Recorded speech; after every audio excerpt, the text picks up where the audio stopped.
So you probably remember when Keir Starmer first came to power, one of his first moves was to scrap the much hated Rwanda scheme in which migrants and asylum seekers were intended to be deported to Rwanda.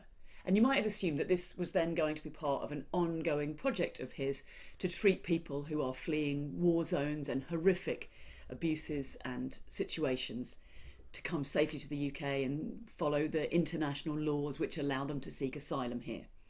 You would be wrong. What he hasn't done is provided any safe routes for asylum seekers to come to the UK. And we know that when we don't provide safe routes, what happens is that people then take unsafe routes. Nobody is leaving their country of origin on a whim because they fancy a nice trip. They're leaving in desperate circumstances in which they don't really have any choice.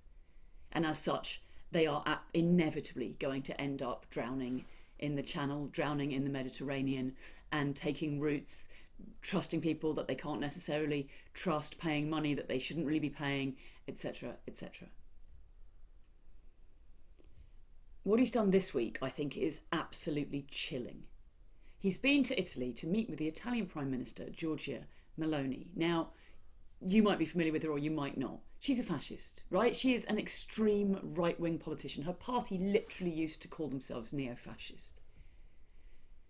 She's been running for years on the premise of getting rid of asylum seekers and not allowing people to come to Italy. She has made that an absolute cornerstone of her campaigning. And we know that hundreds of asylum seekers, as a result, have lost their lives because the Italian Coast Guard pushes people away and doesn't help them to safety. People get sent back to unsafe places in North Africa, and we know that lives are lost and people sucked into human trafficking and all that kind of thing.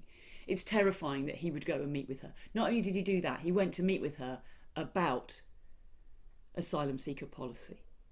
And not to tell her that hers is a violation of international law, which most human rights organisations say it is, and not to tell her that hers is killing people and it's not treating people with decency and humanity and respect.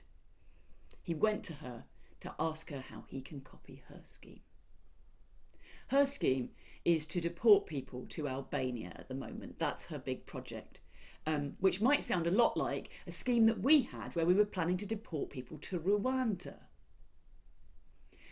Yvette Cooper, who didn't we all used to quite like, has said, no, this is nothing like the Rwanda scheme, because they'd only go there temporarily while their claims were processed, and then those who were successful could come to the UK. But the thing is, when the Rwanda scheme was announced, that's what most people thought it was going to be, that it was going to be a processing centre, and then those who were successful in their claims would get to come to the UK. And it was only further into it that we realised that it was even worse than we thought. But we hated it already and we were against it already because deporting people who have finally made it to our shores is ridiculous. It costs a ton of money and it doesn't solve any of the problems. All it does is move the problem to a different country where we're not looking at it. What we need to do is process people's claims quickly and efficiently and fairly, and make sure that they can even apply before they come to the UK. Make sure that there are ways for them to approach this that are safe and legal, and then it doesn't involve them getting in a dangerous boat or a dinghy or trying to get across dangerous waterways. They can come to the UK safely. This Albania scheme is it's nothing other than the Rwanda scheme rebranded. It is not legal to detain people legitimately seeking asylum. It's just not legal to do so. Keir Starmer used to be a lawyer. I mean, he should know all of this. But also, didn't he at some point used to be a human being?